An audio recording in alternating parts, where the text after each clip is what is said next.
မင်္ဂလာပါဒီနေ့အမှာကျန်းစာပါပုံဝတ္ထုတွေကိုကလေးတွေကိုပြောပြတဲ့အခါမှာပြုလုပ်တဲ့အချက်၅ချက်ကိုပြောပြပေးသွားမှာဖြစ်ပါတယ်နံပါတ်1အချိန်ဖြစ်ပါတယ်ကလေးတွေတက်တောင့်တက်တာရှိပြီးတော့မှစိတ်ဝင်စားမဲ့အချိန်ကိုကျွန်တော်တို့ရွေးချယ်ဖို့ရန်အတွက်လိုအပ်ပါတယ်နံပါတ်2အချက်အနေနဲ့ကတော့ attention ဖြစ်ပါတယ်အာယုံစူးစိုက်ခြင်းဟာအမတန်အရေးကြီးတာဖြစ်တဲ့အတွက်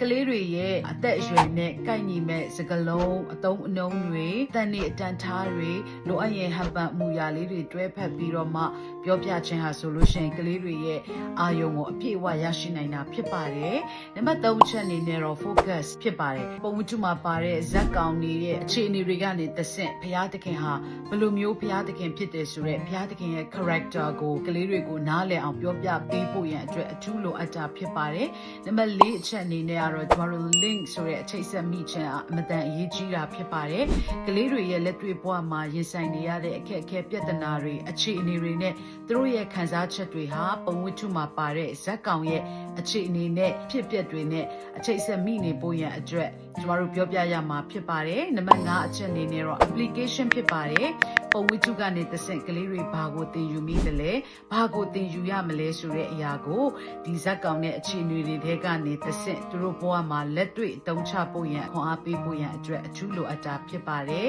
ကျေးဇူးတင်ပါတယ် Christian Family Ministry ဖြစ်ပါတယ်ရောက်စီတိုင်းဖျားအထူးကောင်းကြီးပေးပါစေ